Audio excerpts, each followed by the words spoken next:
Welcome to the handover ceremony for the ambulance from the Consulate of St. Vincent and the Grenadines in Toronto to the Ministry of Health, Wellness and the Environment. I would like to add that our missions and consulates are very active in helping us to pursue the goals and objectives of the National Economic and Social Development Plan for 2013 to 2025. And in this case, we are here particularly seeing the benefits of, or seeing the fruit that we are bearing for Goal 2, enabling increased human and social capital. Now, under this particular goal, the arms of our government seek to provide access to good quality and affordable health care. It is important to note that the ambulance is not going to be for a select few, but it is going to be for use of Vincentians by and large throughout St. Vincent and the Grenadines. I would invite Consul General Huggins, who is from Consulate of St. Vincent and the Grenadines, to share more in this regard. Thank you, Madam Mistress of Ceremonies. And my job really is to trace the journey from Hamilton to St. Vincent and the Grenadines of the ambulance. When I was approached by Global Medics, Rahul Singh, he said, Consul General, I have an ambulance on offer from Hamilton. Are you interested? I said, sure. I immediately called the Prime Minister and I said, PM, I have an ambulance on offer. I haven't seen it yet, but are you interested? He said, have a look at it and I'll trust your judgment. I went to Hamilton with my family, my wife, grandson and daughter, just for backup, to make sure they agree with the condition and everything. And their nod of approval was eminent, and I called the PM. I said, I think we have a good product. I think we should pursue it. And so that's where the journey started. Then Rahul Singh from Global Medic, an NGO, he decided to work along with me to make sure we equip the ambulance, because in Canada, in Hamilton, they retire their ambulances after 6 years. But as you will see today, that this is very functional, and the reason for retiring ambulances after 6 years is for insurance purposes and not because they are not functional.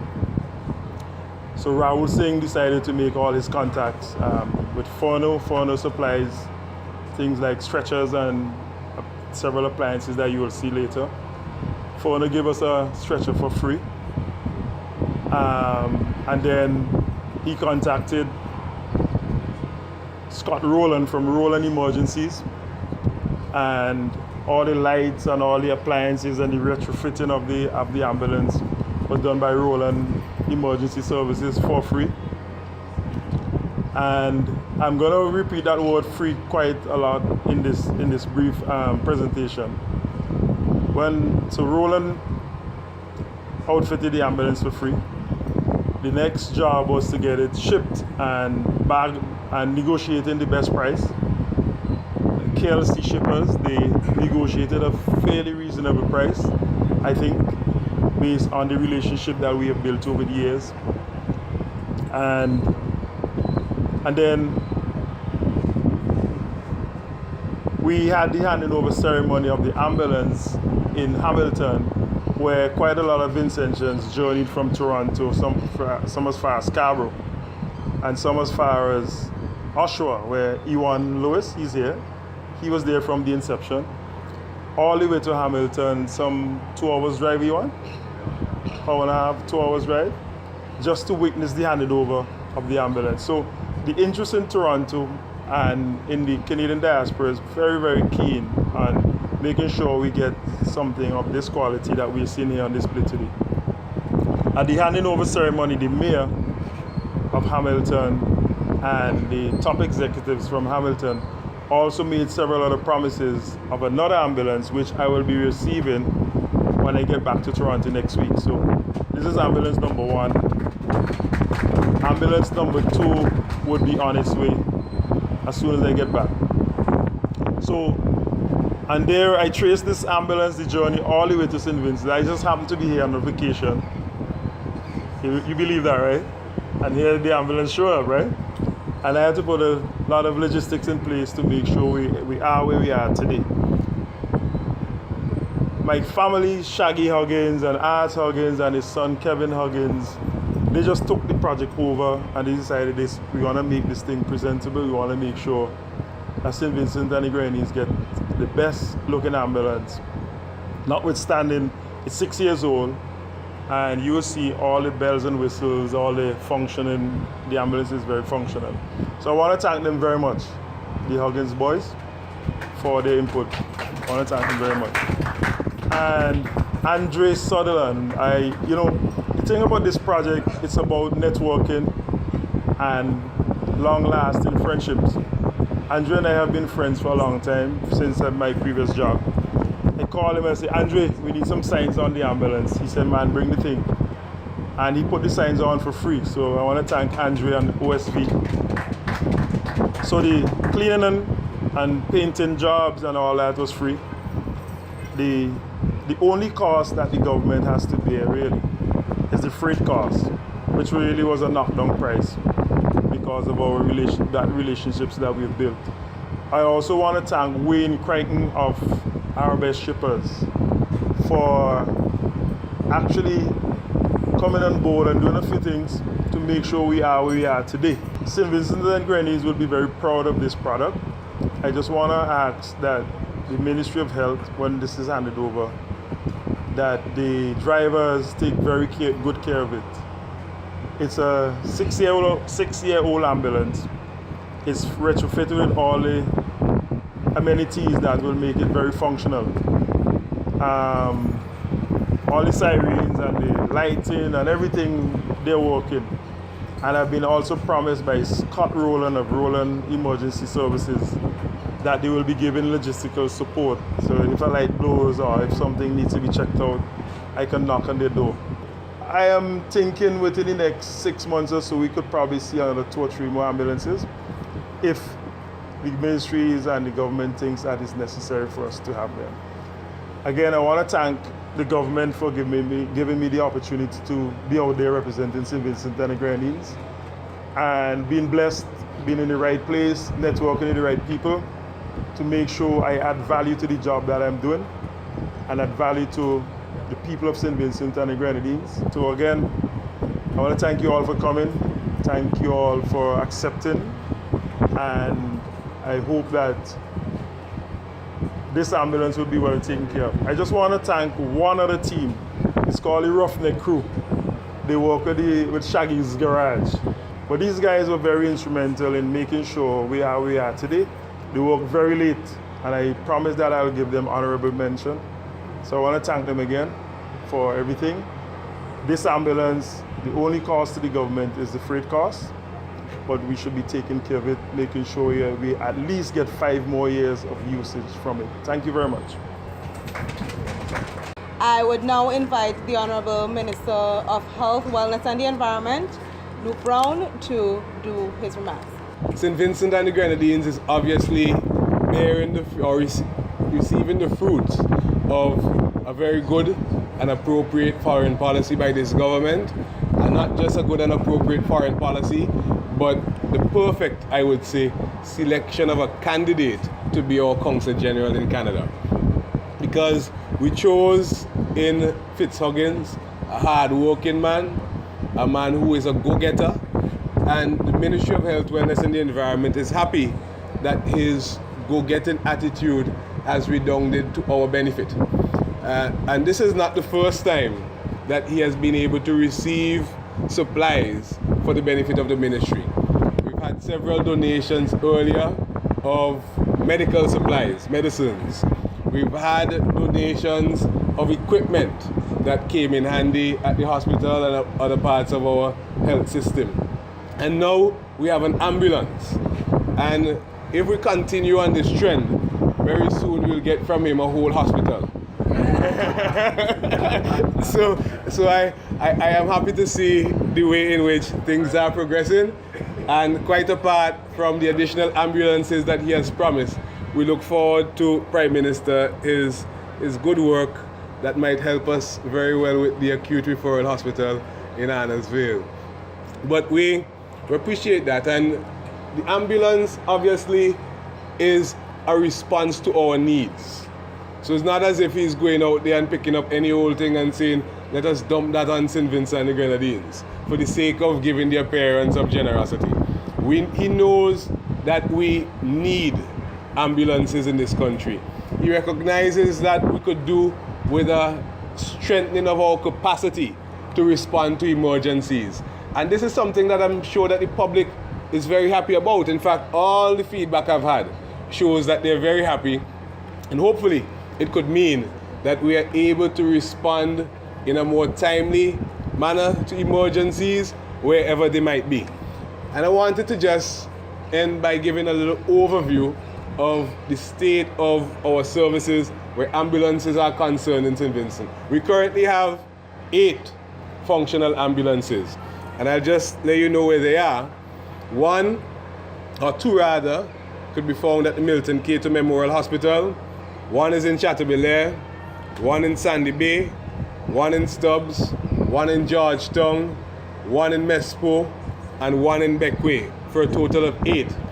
We have an additional 2 ambulances which were procured for the polyclinics, and very soon we would be in a position to open the polyclinic, so health would continue on its role under the guidance of the Prime Minister to expand the healthcare infrastructure in this country in addition to having ambulances. And that will be done with the opening of the polyclinics again very soon. So we have 2 for those polyclinics, bringing the number to 10, and we have this one. So this makes 11 in all by that count. It means therefore that in cricketing terms, we have a full squad. You know, so we're happy that completion has come by Fitz and the work he has done in Canada, and we're looking forward. Incidentally, an ambulance has also been ordered for the Modern Medical and Diagnostic Center. It has been shipped from Thailand already, currently I believe in Japan, and it will come to St. Vincent again soon. So that will be the 12th ambulance. We have the 13th already lined up, and when we move forward in this way, we'd be able to have a satisfaction of all our needs in this respect. So when we all work together in our respective posts, no matter where they might be, we could play a good role for the strengthening of healthcare in this country. So I thank Fitz again, thank your hard-working team, thank you for being here, and we look forward to a continuation of this streak of generosity. Take care. So I would now invite the Honorable Prime Minister, Dr. the Honorable Ralph Gonsalves, to share his remarks. Thank you very much. Luke and Camilo and permanent secretaries and Fitz, Consul General, and other public servants and friends who are here in the media. I want to thank Fitz yet again. I did so publicly before. I also want to thank the authorities and the people of Hamilton, which I also did that at an event which they had. And I repeat our gratitude. The truth is that Fitz is a very activist Consul General. He sees his role quite correctly, not only of providing consular services, the various range of consular services to Vincentians in Canada, within his bailiwick in Toronto and elsewhere across Canada, but also to see in what ways that he could assist in improving this or that facility with particular pieces of equipment. I want persons to appreciate the cost of something like this, the value of it. The NIS has ordered for the modern medical as part of its community contribution an ambulance, a top-of-the-line ambulance, I've been advised, is 80-something thousand US dollars. In fact, about 230,000 Eastern Caribbean dollars. And that is without duty. So that if you were to land an ambulance here and you were to pay duty on it, is a number which is going to approach, of that type, a number getting close beyond certainly $400,000, because the duty on a vehicle like that would be in excess of 100%.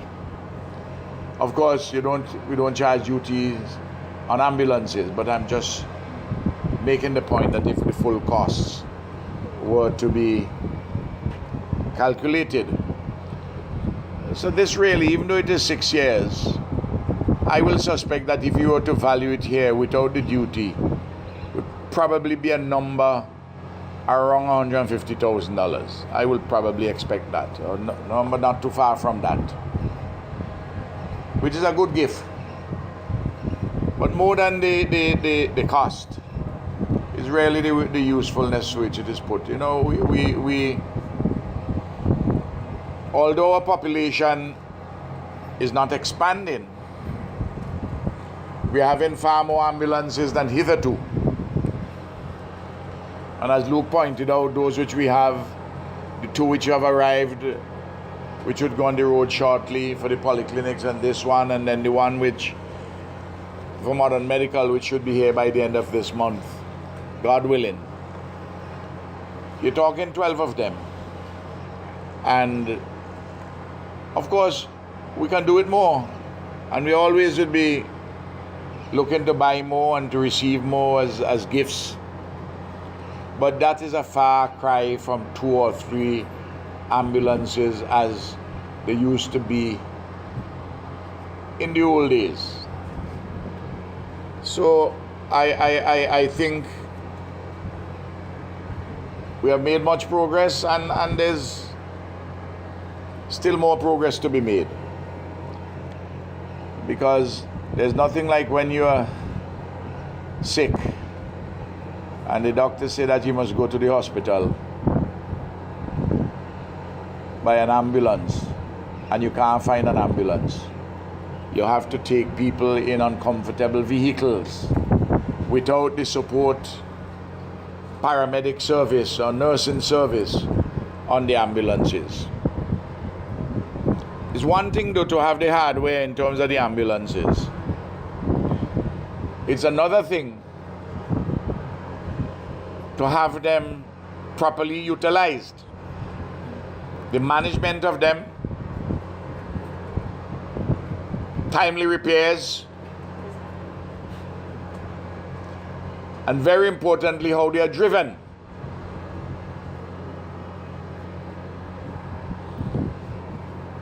I'm going to make a general comment about the use of public vehicles. There are some people who drive public vehicles, they take good care of them. But there are some others who believe that every public vehicle that comes in there is a fast bulldozer. If the person who actually is to drive the ambulance is not a serious person, difficulties arise. Clearly, the Ministry of Health must be very serious and discipline persons who are driving the ambulances, and if they don't take care of the ambulances. And when I use the word discipline, it's a euphemism. If you can't drive the ambulance properly, or if you're not diligent in driving the ambulance, fire you and let you get another work where you feel more comfortable with, because this kind of a foolishness can't continue. And I want to say this, some of them are party supporters of the government, and they feel that when they put an X, that gives them job security. Well, the permanent secretary hears it from the mouth of the Prime Minister that a party card and X don't give you job security. You have to do your work. That is how it has been in terms of people behaving for donkey years. Not just ULP people, NDP people before that, and St. Vincent and the Grenadines, Labour Party people and PPP people. That foolishness had to stop.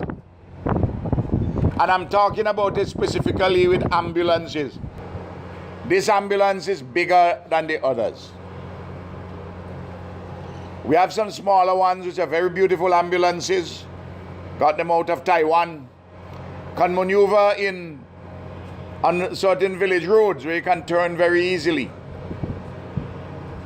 This one, we have to use it in an appropriate fashion. And we have to make sure that all the facilities which are aboard, that they are properly utilized in every respect. Well, now, Fitz has given great credit to the Huggins family, I mean his own family too, because he told me that he was going to get out and the fellas, them, there were one or two little rust spots coming down. They want to fix them and paint it and so on. And they did it all at their own expense. And I want to thank them very much from the bottom of my heart on behalf of the people of St. Vincent and the Grenadines.